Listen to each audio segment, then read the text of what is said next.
America क्यों भारत के ऊपर 100% टैरिफ लगाने की जिद कर रहा है? क्यों भारत को 50% टैरिफ में उलझा दिया है?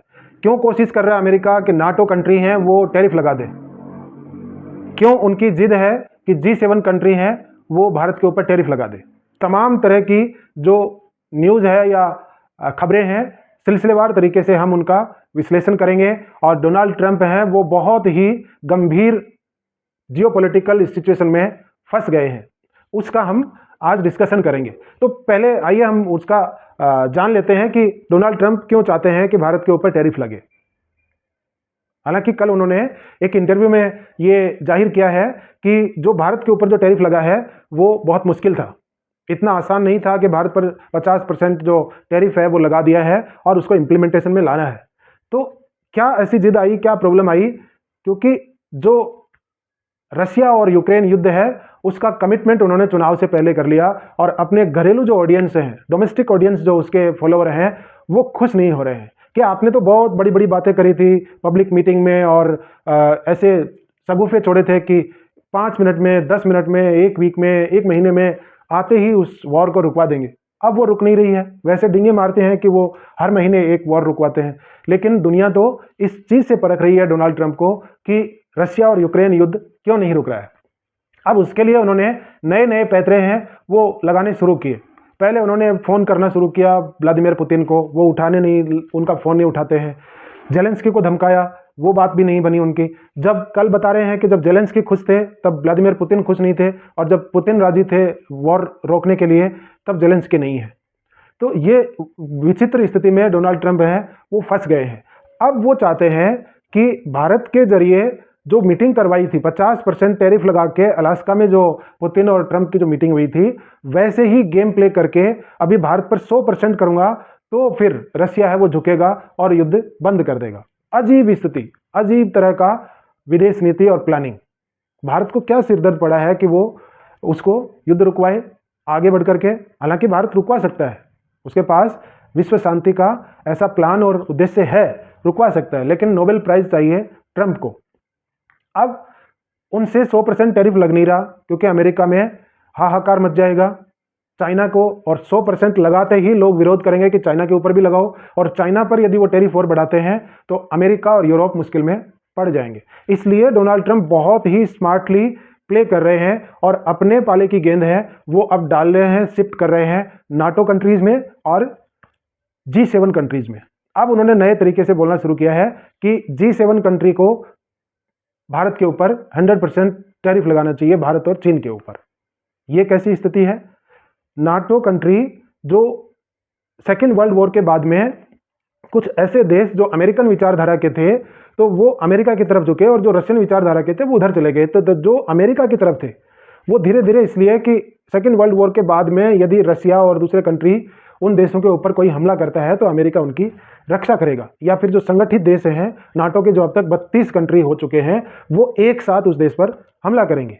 और उसी के सिलसिले में व्लादिमीर जेलेंस्की जो यूक्रेन के राष्ट्रपति हैं, उन्होंने अपने कंट्री यूक्रेन को नाटो में शामिल करवाना चाहा था कि 32 की जगह अब 33 देश हैं वो हो जाएं और हम रशिया से मिलकर के युद्ध लड़ सके। और रशिया यूक्रेन की लड़ाई की मुख्य वजह यही है कि भाई तुम इतना नाटो में क्यों जा रहे हो, तुम्हारी रक्षा हम करेंगे। और यदि नाटो में यूक्रेन शामिल हो गया तो फिर पूरे जो नाटो कंट्रीज 32 देश वो तो रशिया के बॉर्डर पर आ जाएंगे और उसके सॉवरेनिटी को, उनकी संप्रभुता को, उनको खतरा होगा। तो रशिया ये चीज़ करना नहीं देना चाह रहा।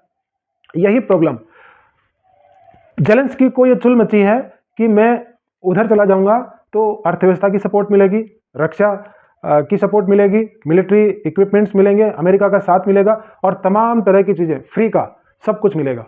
इसी के चक्कर में रशिया और यूक्रेन का युद्ध हो रहा है। अब लौटते हैं कि डोनाल्ड ट्रंप क्यों चाहते हैं कि G7 country, G7 America, Britain, Canada, Germany, Italy और फ्रांस, ये जो कंट्री हैं इनका एक संगठन है, और G20 एक संगठन है जिसमें भारत भी है। तो G7 कंट्री से उन्होंने बोला है, पहले नाटो से बोला 32 देशों से कि आप लगाओ, फिर यूरोपियन यूनियन से बोला कि आप लगाओ, अभी कह रहे कि G7 कंट्री हैं आप लगाओ। सपोज करिए एक अकेला भारत और पूरी दुनिया, ग्लोब पर जो पूरी दुनिया के देश हैं उनसे डोनाल्ड ट्रंप कह रहे हैं कि भारत पर टैरिफ लगाओ। गर्व होना चाहिए भारतीयों को अपने देश और अपनी सरकार और अपने प्रधानमंत्री के ऊपर कि पूरी दुनिया एक तरफ और भारत एक अकेला एक तरफ सब मिल करके एक साथ संगठित होकर के और भारत पर टैरिफ लगाने की प्लानिंग कर रहे हैं। सोचिए भारत की कितनी बड़ी ताकत होगी।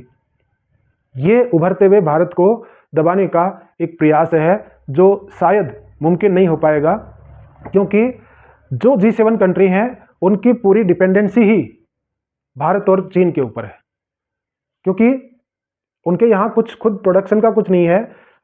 फ्रांस है, वो सारा व्यापार है वो चीन से और भारत से करता है। कनाडा, ऑस्ट्रेलिया, इंग्लैंड की अभी भारत के साथ में ट्रीटी हुई है, फ्री ट्रेड एग्रीमेंट हुआ है। जापान के साथ में अभी भारत के प्रधानमंत्री वहाँ विजिट करके आए हैं, बड़े समझौते हुए हैं। कनाडा के साथ बातचीत चल रही है, उनके जो पहले के जो जस्टिन ट्रूडो हैं वो रिश्ते बिगाड़ के गए थे, तो अब वो चीज़ सुधर रही है। फ्रांस जो अपने घरेलू मुद्दों में उलझ रहा है, तो ऐसा कौन सा देश है जो रिस्क लेकर के और भारत के ऊपर टैरिफ लगाएगा, चीन के ऊपर टैरिफ लगाएगा?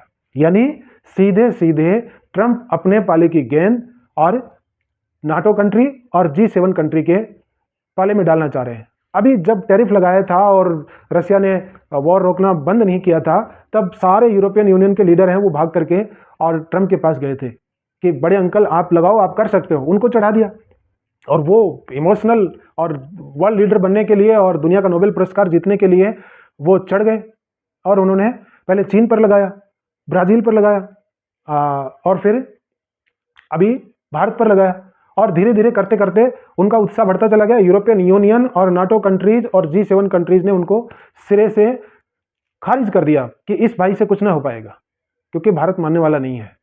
तो ये ट्रंप की बहुत ही स्मार्टली खेला गया गेम है, और इसको वो सह और मात दोनों अपने हाथ में रखना चाहते हैं कि जो ब्लेम उनके देश में उनके ऊपर आ रहा है कि भारत के ऊपर जो उसका मित्र राष्ट्र था, अलाई था, उसके ऊपर इतना टैक्स लगा करके और टैरिफ लगा करके, यहाँ यूँ कहें कि सैंक्शंस लगा करके उससे दूर क्यों किया और पाकिस्तान को अपनी गोद में बैठा के ये सब क्यों लिपापोती कर दी कि भारत चाइना और रशिया के साथ जाकर के उस गुट में बैठ गया है।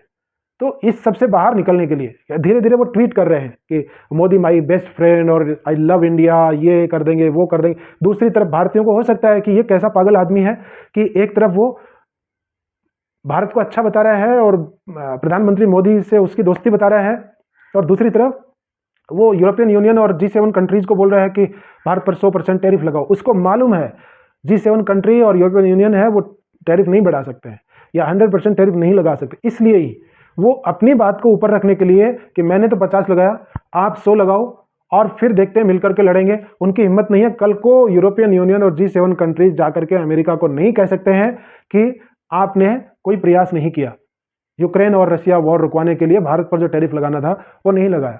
अजीब सी स्थिति में अमेरिकन प्रेसिडेंट फंस गए हैं, और वहां से निकलने के लिए उनके जो सलाहकार हैं वो बड़ी अच्छी नॉलेज दे रहे हैं कि बाहर कैसे निकला जाए। जो अभिमन्यु चक्रव्यूह में फंस गए थे और उनको जो वहां से निकलने का सार, जो अदम्य वाणी जो उनको सुनाई जा रही थी, वैसा ही कुछ डोनाल्ड ट्रंप के जो वित्तीय सलाहकार हैं, जो ग्लोबल पॉलिटिक्स को देखने वाले हैं, या जो उनकी एक टीम है जो सलाह दे रही, पहले उन्होंने ब्लंडर कर लिया, पूरी दुनिया के साथ में रिश्ते खराब करवा दिए डोनाल्ड ट्रंप के, और अब चाह रहे हैं कि वो सुधरें और पूरा ब्लेम है वो G7 कंट्री और नाटो कंट्री और यूरोपियन यूनियन के ऊपर पड़े, क्योंकि उसकी रक्षा की और सब जिम्मेदारी है वो अमेरिका के ऊपर है। अमेरिका कैसे चाहेगा कि यूरोपियन यूनियन है वो साफ बच के निकल जाए और डोनाल्ड ट्रंप है वो अकेले बदनाम हो जाए। इसलिए कल के इंटरव्यू से ये साफ साफ जाहिर है कि डोनाल्ड ट्रंप वहाँ से बाहर निकलने के लिए अब आगे कर चुके हैं। G7 कंट्री, नाटो कंट्री, या कहें कि यूरोपियन कंट्री, नाटो और यूरोपियन कंट्री के मैं एक ही चीज़ समझ रहा हूँ कि उनमें से ही जो कुछ देश हैं। अब देखने वाली बात होगी कि क्या G7 कंट्री या यूरोपियन यूनियन है या नाटो कंट्रीज हैं वो भारत के ऊपर या चीन के ऊपर लगा पाएंगे? बिल्कुल नहीं। 100% टैरिफ उनकी कोई हिम्मत नहीं होगी कि वो उसको लगा सके। आगे देखते हैं कि डोनाल्ड ट्रंप अपना अगला मूव क्या चलते हैं और क्या आगे की स्थिति होती है। हम अपडेट्स लाते रहेंगे। आपको हमारा कंटेंट पसंद आ रहा है तो आप उसको अपने फ्रेंड्स के साथ शेयर कर सकते हैं, फॉरवर्ड कर सकते हैं।